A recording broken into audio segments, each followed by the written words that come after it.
आपने एक कहावत तो सुनी होगी कि human brain has infinite potential.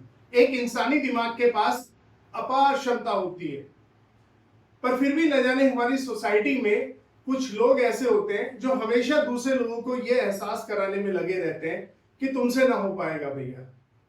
शुरू में तो सुनने वाले को भी बुरा लगता है, पर जब यही बात उसके सामने बार बार रिपीट होती है तो वो इंसान भी मान लेता है कि शायद मुझसे ना हो पाएगा। आज ऐसा ही कुछ हाल है हमारी सोसाइटी में स्टूडेंट्स का, जब उनको छोटे से ही एक एवरेज या एक वीक स्टूडेंट का टैग दे दिया जाता है। और कारण क्या होता है कि शायद उनके कुछ अच्छे मार्क्स नहीं आ रहे या वो किसी एग्जाम में फेल कर गए, विच इज वेरी अनफॉर्चुनेट। लेकिन ये उनकी टेम्परेरी कंडीशन है। अब बच्चे भी जब साल दर साल सुनते हैं या वो रिएक्शंस देखते हैं जहां से उन्हें पता लगता है कि हम तो इतने के ही लायक हैं, जितने नंबर आ गए हम इससे ज्यादा शायद नहीं ला सकते, और कभी कभी हमारे घर वालों के रिएक्शन भी हो जाते हैं, तो हम भी उसे परमानेंट मान के बैठ जाते हैं, जबकि ऐसा नहीं है। ये बिल्कुल गलत बात है। अगर ऐसा नहीं होता तो शायद ये बात नहीं कही जाती बच्चों कि toppers are not born, they are built.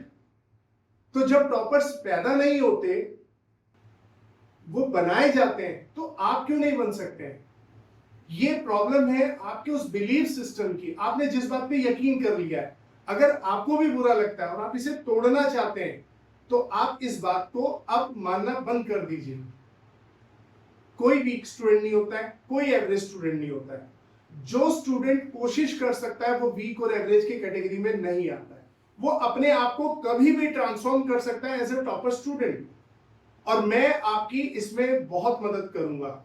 मैं आपको आज एक पांच स्टेप प्रोग्राम अपना बताने वाला हूं, जिसके अंदर टोटल 5 स्टेप है, जिसकी मदद से आप अपने आप को एक वीक या एवरेज स्टूडेंट से एक टॉपर स्टूडेंट के रूप में ट्रांसफॉर्म कर सकते हैं। और ये बात मैं सिर्फ कहने के लिए नहीं कह रहा हूं, मैंने खुद एज ए स्टूडेंट अपनी आप ऊपर ये चीज अपनाई।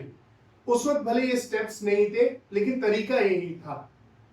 अपने जब फिर मैंने टीचिंग स्टार्ट की, बच्चों को कॉम्पिटिटिव एग्जाम्स के लिए पढ़ाना शुरू किया, तो जो भी बच्चे वीक बेसिक के होते थे, जिनको प्रॉब्लम होती थी, फिर मैंने उन पर यही चीज मैंने उनको बताई, क्योंकि मेरे ऊपर असर कर चुकी थी, मैंने उनको बताई। फिर मैंने देखा एक के बाद साल दर साल न जाने कितने स्टूडेंट्स पर इसके मैंने बहुत पॉजिटिव इफेक्ट देखे। तो फिर मुझे लगा कि मुझे आके वीडियो पर भी ये बात बोलनी चाहिए। ये बात अलग है कि वीडियो बनाने के लिए मैंने इसको थोड़ा ऑर्गेनाइज किया, अच्छे से रिफाइन किया। मेरी कोशिश खाली इस वीडियो पे व्यू पाना नहीं है, मेरी कोशिश है कि उस पार जो भी सुन रहा है स्क्रीन के उस पार, अगर उसमें से किसी एक की जिंदगी में भी इससे एक चेंज आता है, वो अपने आप को ट्रांसफॉर्म कर पाता है, तो इस वीडियो को बनाने का पर्पस सॉल्व हो जाएगा। तो बच्चों, अगर आपको भी लगता है कि आपको ट्रांसफॉर्म होना है तो कमेंट पे यस करिए, और आगे के वीडियो को कोशिश करें कि आप हेडफोन लगा के या ईयरबड्स लगा के आप सुने, ताकि आप मेरी एक एक बात पर फोकस कर सके। ब्लाइंड बिलीव मत करिए, हर बात को एक लॉजिकल स्केल पे मेजर कीजिए, मुझे कोई प्रॉब्लम नहीं है, पर ट्रस्ट मी, अगर आप पाथ को फॉलो करेंगे, फॉर श्योर अपने आप को आप ट्रांसफॉर्म कर पाएंगे। चलिए इस प्रोग्राम को शुरू करते हैं। इस प्रोग्राम में मेरे टोटल 5 स्टेप है। तो पहले 2 स्टेप आपकी ब्रेन और हैबिट पे काम करते हैं, यानी कि आपके ब्रेन के पैटर्न को चेंज करने में, आपके हैबिट के पैटर्न को चेंज करने में, जो बहुत क्रूशियल है। उसके बाद के 3 स्टेप एक्शन रिलेटेड स्टेप है। आपको भी पता है कि आपको खाली सोचने से ये ट्रांसफॉर्मेशन नहीं होगा, लेकिन अगर आप जब इन सबको कंबाइन कर देते हैं और एक सिस्टमैटिक ऑर्डर में लेके चलते हैं, तो ट्रस्ट मी, मैजिक होता है। बच्चे एक एवरेज और वीक स्टूडेंट से with in a year transform हो जाते हैं एक टॉपर स्टूडेंट की तरह। तो आपको हर स्टेप को ध्यान से सुनना है, दिल से सुनना है, फॉलो करना है, अगर आप वाकई खुद को बदलना चाहते हैं। तो चलिए शुरू करते हैं। सबसे पहला स्टेप है बिलीफ सिस्टम। देखिए जी हाँ, हम लोग जब सालों साल ये बातें सुनते हैं कि ठीक है, ये तो इतना ही कर पाता है, इससे इतना ही हो पाता है, जब ये बातें सुनते हैं हम भी कंफर्टेबल हो जाते हैं उन बातों से। लेकिन यही बहुत खतरनाक बात है। आपको अपने इस बिलीफ सिस्टम को ब्रेक करना होगा। रीराइट करना पड़ेगा। ये बिल्कुल रीबर्थ की तरह एक स्टूडेंट का रीबर्थ हो रहा है, दोबारा पैदा हो रहा है वो स्टूडेंट, ठीक है। तो आपको अपने ब्रेन को ये सिग्नल भेजना पड़ेगा, ऐसा नहीं है कि मैं एक वीक या एवरेज स्टूडेंट हूं, मैं भी काबिल हूं, आई am capable and I am the topper, ये यकीन दिलाना होगा। लेकिन ये बोलने से खाली नहीं होने वाला है, आपको इसके पूरे मैकेनिज्म को समझना होगा। मैं इसको आपको एक एग्जांपल से समझाता हूं जिससे शायद आप रिलेट कर पाएंगे बहुत इजीली। देखिए, हमारे देश में क्रिकेट बहुत फेमस है और बहुत सक्सेसफुल हमारे क्रिकेटर इंडिया के रहे हैं। उनमें से कुछ का भी लेटेस्ट एग्जांपल चूज करते हैं। विराट कोहली, सब जानते हैं कि वर्ल्ड वाइड उनसे बेस्ट चेजर कोई नहीं है, is one of the best chaser, और मेरे ख्याल से इस बात से सब अग्री भी करेंगे। अब अगर आप स्टैट्स में देखें तो विराट कोहली ने चेस करके जितने मैचेस जिताए हैं और जितने नहीं जिता पाए तो उनके नंबर्स में ज्यादा डिफरेंस नहीं है। तो सवाल ये आता है कि लोग याद रखे जाते हैं उनके सक्सेस के लिए, उनके फेलियर के लिए नहीं। अब फेलियर दुनिया के लिए नहीं होता है, हमेशा सक्सेसफुल आदमी की सक्सेस जर्नी को देखा जाता है, लेकिन ये फेलियर शायद विराट कोहली से पूछे तो उसके लिए ज्यादा मायने रखता है, बिकॉज वो सक्सेस को एंजॉय कर पाए क्योंकि इधर फेलियर था। अब मैं आपको इसका मैकेनिज्म बताता हूं। अगर विराट कोहली को खुद पर यह यकीन नहीं होता कि मैं कर सकता हूं, तो जिस वक्त किसी मैच में वो नहीं जिता पाया था और उसके अंदर यकीन नहीं होता तो वो भी नॉर्मल हो जाता वहां। लेकिन उसे लगा होगा कि मैं कर सकता था, मैं जानता हूं मैं कर सकता हूं, पर कुछ मिस्टेक यहां पर हो गई जिससे नहीं हुआ। उस मिस्टेक को उन्होंने वहां रेक्टिफाई किया और रिजल्ट आपके सामने है कि उन्होंने वो कुछ मैच बाद, ठीक है, चेस करके मैच इंडिया को जिता दिया। तो ये बिलीफ सिस्टम है उनका, खुद पे यकीन है, जिससे वो फेलियर के बाद को सक्सेस में कन्वर्ट किया उन्होंने। तो फर्क नहीं पड़ता है कितनी बार फेल होता है, ठीक है, कोई भी कितनी बार फेल होता है फर्क नहीं पड़ता। फर्क ये पड़ता है कि उसके अंदर, उसके बिलीफ सिस्टम में क्या बैठा हुआ है कि मैं फेलियर हूं या मैं कैपेबल हूं। तो जब कैपेबल है तो फेलियर एक कॉमा है, फुल स्टॉप नहीं है। तो कैपेबल है तो अपनी गलती सुधारेगा और रिजल्ट आएगा। आप चाहे महेंद्र सिंह धोनी को ले लीजिए, is the best finisher in the world, but अगर आप स्टैट्स उठा के देखेंगे वहां भी आपको सेम चीज मिलेगी। तो ये दो सक्सेसफुल लोगों के मैंने नाम लिए। तो इनका मेन क्या है कि खुद पे जो सेल्फ बिलीव है वो बहुत मायने रखता है। तो उनके फेलियर से जो सक्सेस की जर्नी है वो तभी शुरू हो पाई जब उन्हें अपने पे विश्वास था। इसी तरह आपको खुद को विश्वास दिलाना है, और ये दिलाना मुश्किल काम नहीं है, आप बहुत इजीली कर सकते हैं। आप अपने आप को केवल 5 मिनट अकेले में, एकांत में खुद को ले जाइए और आपने ये 4 बातें बोलनी है। बहुत आसान है और इसको मानना है, दिल से मानना है, दिमाग से मानना है। आप बोलना शुरू कीजिए, आपके पुराने सिस्टम पर ये चीजें भारी पड़ेंगी और जो आपका पुराना सिस्टम है वो रिप्लेस हो जाएगा धीरे धीरे। पहला, I am the topper, I am capable, आप चाहे तो भी बोल सकते हैं, I am the topper, I am capable, I love test and I can do anything. ये 4 चीजें, ये 5 मिनट आपको एकांत में जाके कहीं भी खुद से बोलना है। चाहते हैं तो लिख लीजिए, I am the topper, I am capable, I love test, I can do anything. अब चारों बातों को देखते हैं। मैं टॉपर हूं और मैं काबिल हूं, आप खुद को यकीन दिला रहे हैं। मैं टेस्ट से भागता नहीं हूं, आई लव टेस्ट, क्योंकि बच्चे अक्सर क्या होते हैं जब बेस वीक होता है तो टेस्ट से बचते हैं। You love test because you are capable, और आई कैन डू एनीथिंग। कुछ बच्चे जब वीक होते हैं तो उनको कुछ सब्जेक्ट में इंटरेस्ट होता है, कुछ में नहीं होता है। You are telling yourself, your inner self, कि मैं कर सकता हूं। So this belief system is the soul of your action. आपके एक्शन की सोल ये बिलीफ सिस्टम है। जैसे मैंने कहा कि विराट कोहली के केस में जब फेलियर था, खुद पे यकीन था, तो मेहनत की क्योंकि पता मैं रिजल्ट ला सकता हूं। इसी तरह आप मेहनत कब करेंगे, जब आप, या वो एक्शन जो लेंगे वो आपका, मैं ये कहूंगा कि रिजल्ट ओरिएंटेड अब कैसे बनेगा, वो तभी बनेगा जब आप इंटेंशन उसके पीछे लगाएंगे, प्रॉपर हार्ट उसके पीछे लगाएंगे। तो आपके बिलीफ सिस्टम में बात होना चाहिए कि आपको खुद पे बिलीव होना चाहिए। तो this is the first step. और आपको आपको खुद पे यकीन करना है। मुझे यकीन है कि हर बच्चा ये कर सकता है। क्या आपको यकीन है? चलिए बढ़ते हैं दूसरे स्टेप की तरफ। हमारा सेकेंड स्टेप है डिटैचमेंट। डिटैचमेंट किन चीजों से? डिस्ट्रैक्शन से और फियर से। दो चीजों में डिवाइड कर दिया हमने, एक डिस्ट्रैक्शन और एक फियर। तो हम बारी बारी से दोनों को समझते हैं। ये हमारे हैबिट चेंज से रिलेटेड है। बिलीफ सिस्टम हमारे ब्रेन से रिलेटेड था, सेकंड जो है हमारी हैबिट से रिलेटेड है। और ट्रस्ट मी, इस स्टेप को पूरा करने के बाद लगभग 30-40% जर्नी अपनी कवर कर जाते हैं। ट्रस्ट मी, कोई भी बच्चा 30 से 40% जर्नी कवर हो जाती है।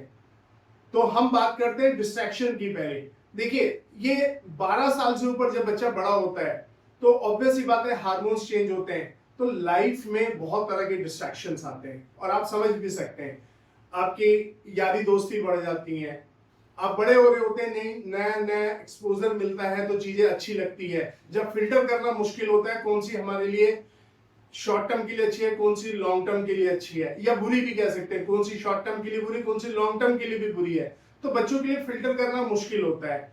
दोस्तों से लड़ाई झगड़े होना, ठीक है, बहुत तरह के डिस्ट्रैक्शन होते हैं। अब तो मोबाइल आने से मोबाइल भी एक डिस्ट्रैक्शन का सोर्स बच्चों के लिए बन गया है। बहुत ज्यादा स्क्रीन टाइम होना, सोशल मीडिया पे होना, या एक ऑब्वियस ही बात है एक टेंडर एज है आपका किसी रिलेशन में होना, वो रिलेशन के बारे में बार बार सोचना, न जाने कितनी तरह के डिस्ट्रैक्शंस आते हैं।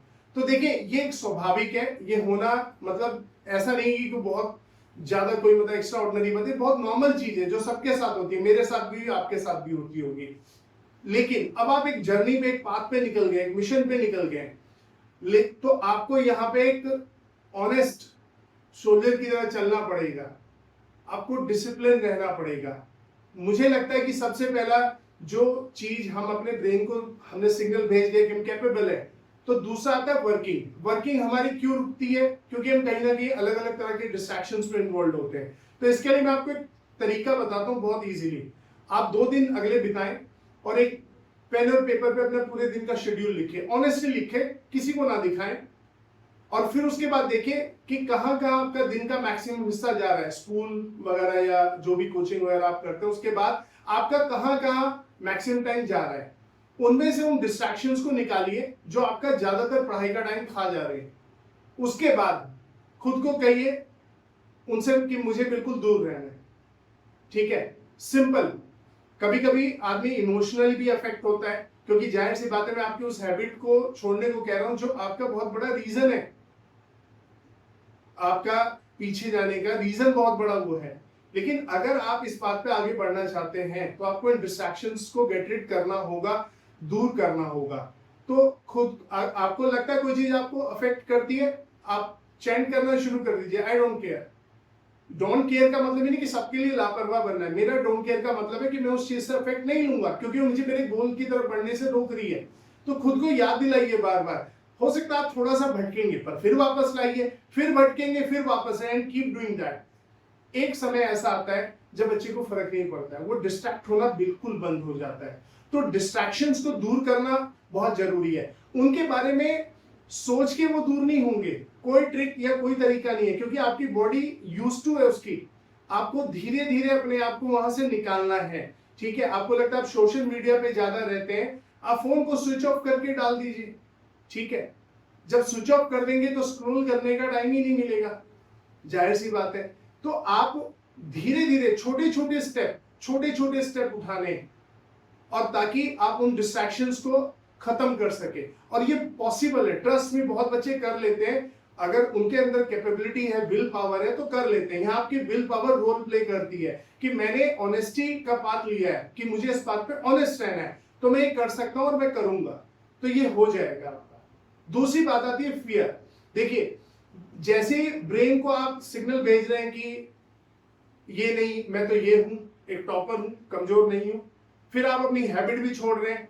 तो देखिए, आपने जब इतने सालों से इस चीज को दिमाग में ये चीजें बैठी होती हैं तो एकदम से बैकफायर करती है। फिर आपको कहते हैं अच्छा तूने इतनी मेहनत कर ली और लास्ट में कुछ नहीं हुआ, तो ये बहुत नॉर्मल है। अगर आपके दिमाग में उस वक्त आता है, मेरे दिमाग में भी आता था, मेरे कितने सारे स्टूडेंट्स ने बताया कि सर हमें भी लगता था कि अगर कुछ ना हो हम फिर ऐसे कैसे रह गए। तो ये रिजल्ट से जो अटैचमेंट होता है ना, ये फियर क्रिएट करता है, जो अभी कुछ हुआ नहीं, अभी तो आपने साल भर मेहनत भी नहीं की और अभी से रिजल्ट की चिंता आ गई। रिजल्ट तो आखिरी दिन आता है, बीच में एक जर्नी होती है, जर्नी में चले नहीं एक कदम और हमें रिजल्ट की फिक्र होने लगी।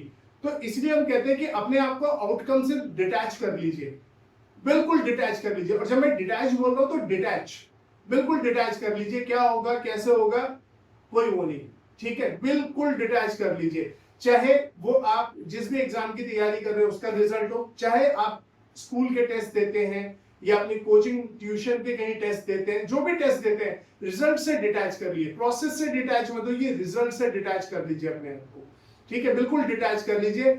उस रिजल्ट को अपने आप को इमोशनली पहले ही अफेक्ट मत करने दीजिए, क्योंकि जब वो रिजल्ट देखे आपके ऊपर, आपको ब्रेन को ओवर पावर कर जाएगा, तो आपको टेस्ट भी जाने नहीं देगा कि भाई क्या पता तुझसे होना। और यही अक्सर बच्चों के साथ होता है। बच्चे वीक तो मैंने बहुत ही कम बच्चे देखे हैं, सब बच्चे लगभग ठीक ही होते हैं, लेकिन होता यह है कि उनके अंदर ये छोटी छोटी कमियां होती है। तो आपको अपने आप को रिजल्ट से बिल्कुल डिटैच कर लेना है, क्योंकि वो आपके हाथ में नहीं है, पर वो जर्नी कवर करना honestly with proper honesty and determination वो आपके हाथ में है। तो ये आपको करना है कि डिस्ट्रैक्शंस को डिटैच होना है, करना है अपनी लाइफ से, और दूसरा आउटकम से बिल्कुल डिटैच हो जाना है। तो ये हमारा सेकंड स्टेप था। तो इस तरह आपने लगभग आधी जर्नी कवर कर ली इन दो स्टेप में, 40% के करीबन आप कवर कर गए। अगर एक बच्चा अपनी हैबिट को और अपने ब्रेन को, इन दोनों के पुराने पैटर्न्स को चेंज कर लेता है, तो वो 40% तो उस जर्नी में कवर कर चुका है, ठीक है। चलिए अब बढ़ते हैं अपने तीसरे स्टेप की तरफ।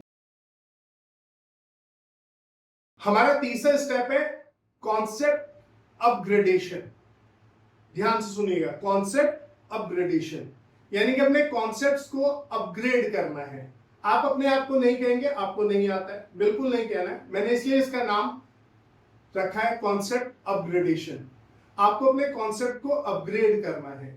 जब अपग्रेड करने की बारी आती है तो जाहिर सी बात है, आपने पहले ही जब ये सोच लिया कि मुझे इनको बिल्कुल रिफाइन तरीके से सीखना है, तो आप पूरी मेहनत करेंगे। अब मैं आपको, क्योंकि मैं खुद एक टीचर भी हूं, तो मैं आपको कॉन्सेप्ट सीखने का तरीका बताता हूं और वो प्रोसेस बताता हूं जिससे आप इसे आसान कर सकते हैं।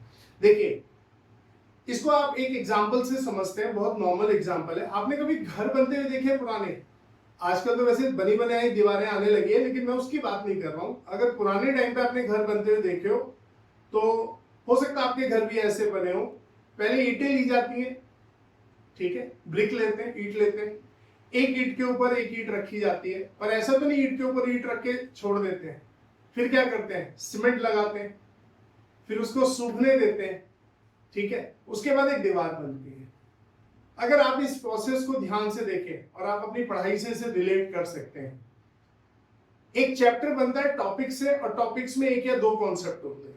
एक चैप्टर्स में मल्टीपल टॉपिक्स होते हैं, एक टॉपिक में भी दो या दो से ज्यादा कॉन्सेप्ट हो सकते हैं, करेक्ट। तो देखिए, आप यहां पर समझिए कि जब भी आप किसी काम को करते हैं तो आप उसको माइक्रोस्कोपिक लेवल पे ब्रेक कर लेना चाहिए, ताकि आप छोटी छोटी चीजों पे शुरू से काम कर सके, बाद में ना खराबी हो।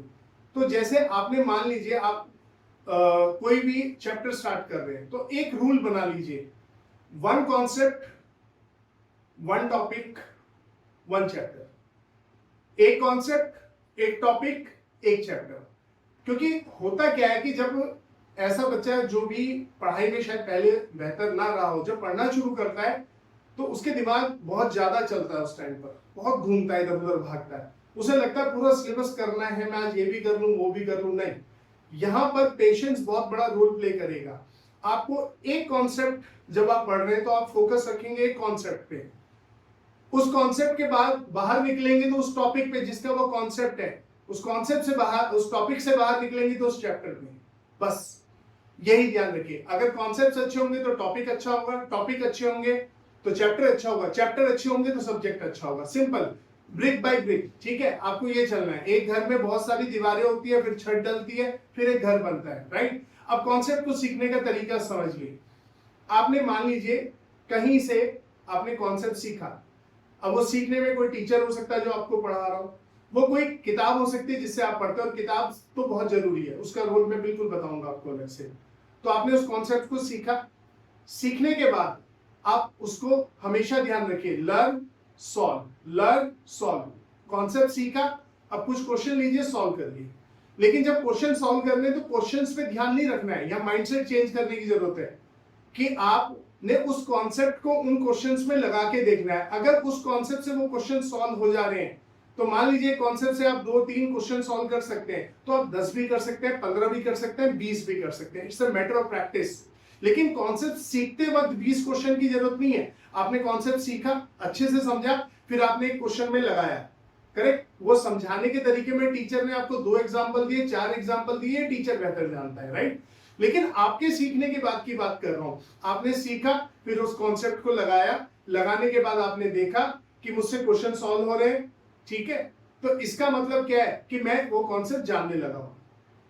तो ये हो गया वो जो हमने ईंटें लगाई थी, ईंटों में जो सीमेंट लगाते हैं ना, वो ये प्रैक्टिस है।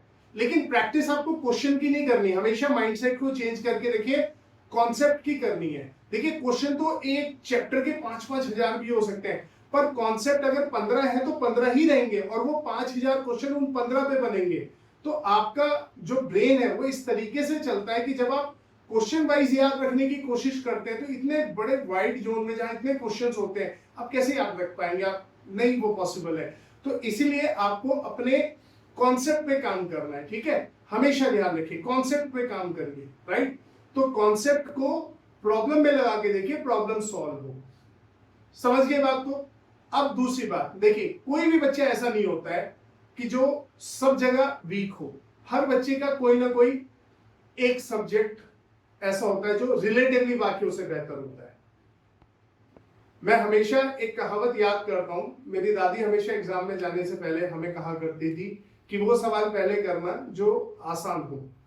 और हम सोचते थे हमारी दादी तीसरी पास, ठीक है, हमको कहा हम बड़ी क्लासों में आगे हमें समझा रही है। लेकिन लेटर ऑन मैंने रियलाइज किया कि वो बात बहुत इंपॉर्टेंट थी। हम बेवकूफ थे उस वक्त कि समझ नहीं पाए, लेकिन बाद में हमें समझ आया। यही देखिए, किसी भी स्टूडेंट जो थोड़ा पढ़ाई से उतना अच्छा परफॉर्म नहीं कर रहा है जितना अच्छा वो चाहता है, तो हमेशा ध्यान रखिए इजी से शुरू करना है। तो जो सब्जेक्ट आपको ज्यादा आता है, वो आपको इजी लगता है, आप उससे शुरू करिए।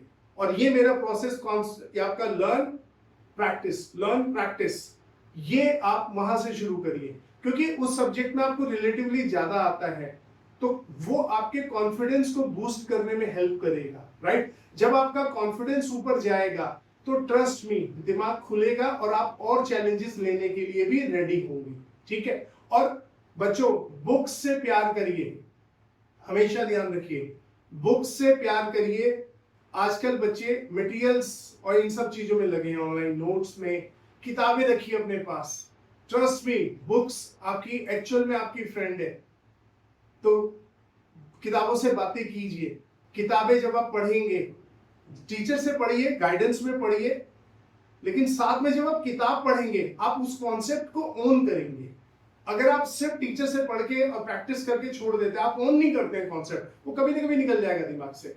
लेकिन अगर आप सेल्फ स्टडी में बुक को इंक्लूसिव कर लेंगे, तो आपके कॉन्सेप्ट्स और बेहतर होने शुरू हो जाएंगे, ठीक है। और आप में से जो बच्चे, यहां पर मैं आपको एक हेल्प भी कर सकता हूं, जो बच्चे भी अगर कॉम्पिटिटिव एग्जाम्स की तैयारी कर रहे हैं, स्पेशली नीट, आईआईटी मेंस की, और उनको लगता है उनके कॉन्सेप्ट्स में प्रॉब्लम है, फिजिक्स में या न्यूमेरिकल करने में दिक्कत होती है, वो कमेंट सेक्शन में भी डाल दें। मैं कॉन्सेप्ट, ठीक है, आपका कॉन्सेप्ट बेस पर कुछ लेक्चर्स ऐसे तैयार कर दूंगा जिनसे उनको बहुत हेल्प आगे मिल सकती है, ठीक है। चलिए चलते हैं अब अपने चौथे स्टेप की तरफ। हमारा चौथा स्टेप है falling in love with test. Falling in love with test. देखिए, एक एवरेज या वीक स्टूडेंट की, ज्यादातर बच्चों की प्रॉब्लम जो होती है वो क्या होती है, क्योंकि उनकी प्रिपरेशन रिलेटिवली बेटर नहीं होती, तो वो अवॉइड करते हैं टेस्ट को, वो नहीं चाहते जल्दी जल्दी टेस्ट हो। आपको अपनी इस हैबिट को बदलना है। मैंने जैसे बताया कि विराट कोहली के केस में, कि अगर उसको फेलियर नहीं पता हुआ होता तो वो मेहनत करके कभी उस सक्सेस को एंजॉय नहीं करता। ऐसे ही एक स्टूडेंट की जर्नी भी ऐसी होती है कि टेस्ट, और जरूरी है वो टेस्ट आप स्कूल का या अपने कोचिंग या ट्यूशन सेंटर का वेट करें, टेस्ट होगा। आप इसको खुद भी, अपने आप भी तैयार कर सकते हैं, और मैं बताऊंगा कैसे। तो आपको टेस्ट से भागना नहीं है, बल्कि आपको बोलना है इस बात को, जैसे मैंने कहा, ठीक है, fall in love with test, कि टेस्ट से प्यार करिए। क्योंकि देखिए, जब आपने एक कॉन्सेप्ट सीख लिया, आपको लगा मैंने कुछ मेहनत की है, अब आप टेस्ट देने जाते हैं। अब वो टेस्ट किसी स्कूल में, किसी कोचिंग में, किसी ट्यूशन सेंटर में हो सकता है। आपने जब टेस्ट दिया, उसके इवैल्यूएशन के बाद आपको पता लगता है कि कहाँ क्या कमी रह गई है, उससे पहले नहीं पता लगता है। अब जाहिर सी बात है कि सब जगह टेस्ट एक फिक्स टाइम पे होता है, और कुछ बच्चे कहते हैं कि हम चाहते हैं कि हम टेस्ट दें, लेकिन टेस्ट में जाते ही हाथ पैर फूल जाते हैं। मैं समझ सकता हूँ, ये बहुत नॉर्मल बात है। मैं कहता हूँ आप उनका वेट मत करिए, आप हर एक दिन छोड़ के एक दिन, हफ्ते में 3 दिन मात्र 15 मिनट अपने लिए निकालिए, 15 मिनट, और उस सब्जेक्ट में निकालिए जो आपको पसंद है। सबसे पहले उसे ही करना, ठीक है। आपने 15 मिनट का टेस्ट खुद से बनाना है। कोई भी किताब, चैप्टर के पीछे क्वेश्चंस होते हैं, किताब खोल लीजिए और 15 मिनट में आप मान लीजिए कि 1 से 10 तक की चॉइस है, आप कर सकते हैं, और उनको करिए, और नेक्स्ट डे फिर चेक करिए। एक दिन करिए, नेक्स्ट डे चेक करिए, राइट। इससे आपको धीरे धीरे, ठीक है, आप एक मतलब हैबिट में आना शुरू हो जाएंगे। आप टेस्ट से जो फियर है वो आपका कम होना शुरू हो जाएगा। टेस्ट सिर्फ मार्क्स के लिए नहीं दिया था, मार्क्स तो आपको पता है कब मिलने हैं, फाइनल टेस्ट में। आप वहां तक का वेट मत करिए। आप ये थोड़ी ना कि वहीं जाके गलती करेंगे तो सुधारने का मौका कब मिलेगा भाई, अगले साल? नहीं। आप इसीलिए आपके ट्यूशंस में, कोचिंग में, या जहां भी आप पढ़ते हैं, वहां प्रैक्टिस टेस्ट होते हैं, तो आप उनका भी वेट मत करिए। 15-15 मिनट घर पे बैठ के टेस्ट बनाइए और शुरू हो जाइए, या घर में किसी मेंबर की हेल्प ले सकते हैं, और नहीं भी लेना चाहते हैं तो आप खुद भी कर सकते हैं काम, राइट। इससे आपका टेस्ट का डर दूर होगा। और मैंने ये देखा है ओवर द ईयर, अपने एज ए स्टूडेंट भी और पढ़ाने के दौरान भी, जो बच्चे टेस्ट में बहुत ज्यादा इंटरेस्टेड रहते हैं, टेस्ट देने में, उनकी ग्रोथ रिलेटिवली औरों से जल्दी होती है। ये हमेशा ध्यान रखिए, क्योंकि वो कीन है अपनी कमियां जानने को, यानी कि उनके अंदर उन्हें सुधारने की पूरी इंटेंशन है। तो ये अपने आप में बहुत इंपॉर्टेंट स्टेप है। देखिए, जब एक्शन की बात आती है तो एक्शन एक रीजनेबल उसमें होना चाहिए। मैं आपको कोई टाइम टेबल, कोई रूटीन नहीं बता रहा हूं, कुछ नहीं बोल रहा हूं मैंने। देखिए, कोई टाइम टेबल, कोई रूटीन की बात नहीं बताई है। मैंने सिंपल ये कहा, कॉन्सेप्ट को अपग्रेड करना है और fall in love with test. ये मैंने बिल्कुल प्रिसाइज स्टेप बताए। अब चलते हैं हम अपने 5वें स्टेप की तरफ। हमारा 5वां स्टेप है remove misconception and plus enjoy.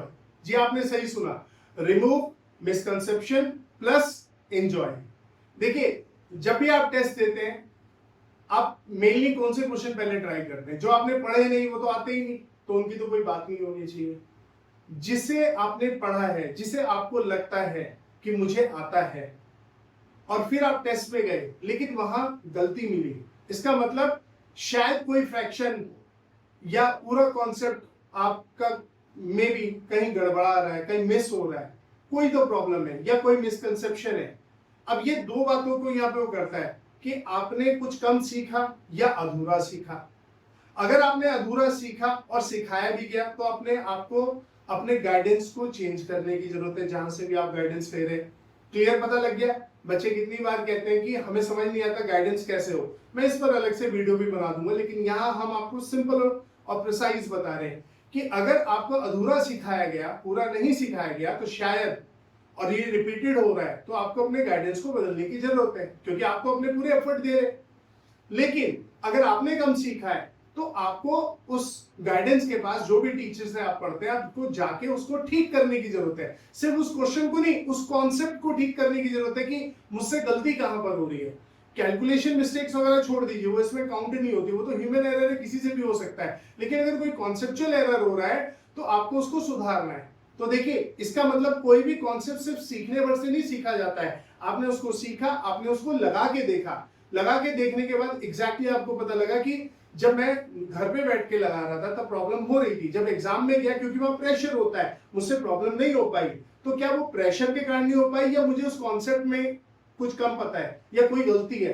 तो कोई भी अगर मिसकंसेप्शन मिलता है ऐसा, जो आपने गलत सीखा हुआ है, वो एक अलार्म होता है बेटा। क्योंकि आप तो अपने आप को मान रहे कि मुझे आता है, पर आपको एक्चुअल में वो नहीं आ रहा है।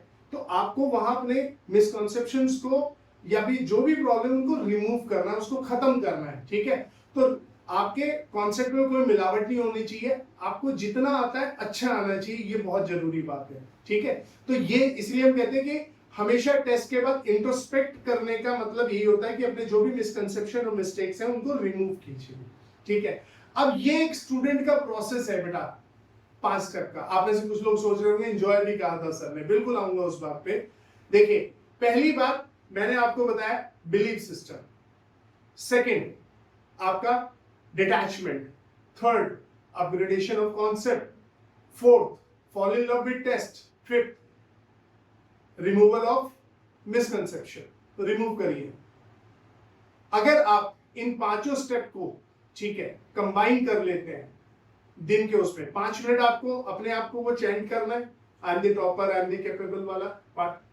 ठीक है, आपको डिस्ट्रैक्शन से दूर रहना है, डिटैचमेंट कर लेना आउटकम से सभी तरह के, बिल्कुल डिटैच ऑनेस्ट होकर एफर्ट करना है। तो जब आप ये दो चीज के लिए स्टार्ट मतलब आपने इनिशिएटिव ले लिया ना बच्चों फर्स्ट दो के लिए, तब आप ऑल इन जाते हैं। कोई भी बच्चा किसी के कहने से कुछ नहीं छोड़ता है, पेरेंट्स के कहने से नहीं छोड़ते, तो मैं तो अनजान आदमी हूं आपके लिए, अब मेरे कहने से क्यों छोड़ेंगे। अगर आपको बात सही लग रही होगी, आपको कुछ चाहिए होगा अपनी जिंदगी में, तभी तो आप अपने अंदर चेंज लाएंगे। तो अगर आप ये दो स्टेप पूरे कर जाते हैं, आपने डिटैचमेंट भी कर लिया, बिलीफ सिस्टम भी बना लिया, तो आप ऑल इन जाएंगे। मैंने अक्सर देखा बच्चे टाइम टेबल बनाने की रेस में लग जाते हैं। मैंने खुद हजारों टाइम टेबल बनाए होंगे, मुझसे फॉलो नहीं हुए। मैंने बहुत सारे बच्चे भी कहते हैं आप जब ऑल इन जा रहे हैं तो ऑल इन जाइए। ठीक है, जब आप एक लेवल पे आ जाते हैं जहां आप टाइम टेबल फॉलो कर सकते हैं, वहां बिल्कुल टाइम टेबल बड़ा इंपॉर्टेंट रहता है। मुझे लगता है कि बच्चे ऐसे बच्चों को सिर्फ अपना सोना और जागना फिक्स करना चाहिए, इस टाइम सोना है, इस टाइम जागना है, बाकी टाइम क्योंकि वो एक मिशन पे है तो बाकी टाइम काम करना है। तो यहां पर टाइम टेबल, क्योंकि आप एक ट्रांसफॉर्मेशन कर रहे हैं, आप एवरेज से थोड़ा सा अबव एवरेज नहीं बनना चाह रहे, आप टॉपर बनने चले, तो आपको ऑल इन होना पड़ेगा। तो ऑल इन का मतलब है पूरा टाइम पढ़ना है। और देखिए, जब आप लगातार करते रहते हैं ना, तो कंसिस्टेंसी अपने आप आनी शुरू हो जाती है। कंसिस्टेंसी एक दिन का प्रोसेस नहीं है, टाइम टेबल फॉलो करना एक दिन का प्रोसेस है, ये टाइम लेता है। तो मुझे लगता है कि पहले आपको ऑल इन जाना चाहिए, जितना टाइम मिले पढ़ना है पढ़ना है पढ़ना है। ठीक है, एक मिशन पे रहना है। अब देखिए, जब आप एक मिशन पे चल देते हैं, क्योंकि आप अपने आप को ट्रांसफॉर्म कर रहे हैं, आप एक लेवल अपनी ले जा रहे हैं। आप पता नहीं आज एवरेज पे बिलो एवरेज कहां पर अप्लाई करते हैं, आप जाके उस टॉपर की गिनती में खड़े होना चाहते हैं। ठीक है, क्योंकि शायद वही आपकी असली जगह, आपको भी पता है कि आप क्या डिजर्व करते हैं। तो फिर ऑल इन जाना है, इसे कोई टाइम टेबल और मैंने आपको ऐसा कोई रूटीन की बात यहाँ पर नहीं की है। दूसरा, इंजॉय की बात क्या है, जब आप दिन अपना ऐसे गुजार देते हैं तो 20 मिनट सोने से पहले अपने लिए निकालिए, अपने आप को इन बातों को याद करिए दोबारा से कि आपने दिन अपना कैसे बिताया। और उस टाइम पर भले आप जो भी आपको, क्योंकि आपने एक जर्नी कंप्लीट की है, चाहे वो एक ही दिन की है, ठीक है, बट आपने सक्सेसफुली कंप्लीट की ऑनेस्टली, तो आपका एंजॉय करना बनता है। आपको कोई अच्छा म्यूजिक पसंद है तो आप 10 मिनट के एक म्यूजिक सुन सकते हैं। जो भी आपको एक्टिविटी कूल ऑफ करने के लिए रिक्वायर्ड है वो कर सकते हैं, पर वो 20 से आधे घंटे से ज्यादा ना हो बस। ठीक है, क्योंकि आप मैक्सिमम टाइम पढ़ाई को दे रहे हैं, आपको 2 घंटे 3 घंटे फिक्स करके नहीं पढ़ रहे, आप मैक्सिमम जा रहे हैं, ऑल इन जा रहे हैं, तो आधा घंटा रेस्ट बनता है। और उस रेस्ट को रेस्ट नहीं बोलना, एंजॉय बोलना। ठीक है, जैसे होता है ना कि बहुत ज्यादा भूख के बाद खाना मिलता है, तो ऐसे ही बहुत ज्यादा मेहनत के बाद जब रिवॉर्ड मिलता है, वो कमाया हुआ रिवॉर्ड होता है बच्चों, वो एंजॉय का टाइम कमाया हुआ होता है आपका।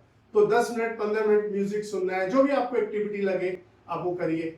और सो भी उसी वक्त आपको सोना भी है, और सोते वक्त इन्हीं मेमोरीज को लेके सोना है जहां आप अपने आप को देखना चाहते हैं। आप डॉक्टर बनना चाहते हैं, अपने आप को व्हाइट कोट पहने देखिए। आप इंजीनियर बनना चाहते हैं, किस कॉलेज में जा रहे हैं उस कॉलेज की लाइब्रेरी या लैब में अपने आप को इमेजिन करिए, और बस यही सपना लेके सो जाए। ट्रस्ट मी, ये आपको सुनने में थोड़ा सा गिमिक लगेगा, लेकिन ट्रस्ट मी, मुझे नहीं पता इसके पीछे का मैजिक क्या है, but it works, trust me it works. ठीक है, इस तरह अगर आप चलेंगे तो फॉर श्योर आप अपने आप में ट्रांसफॉर्म कर पाएंगे। चलिए, वीडियो कैसा लगा कमेंट में बताइएगा, and please like, share, subscribe and comment.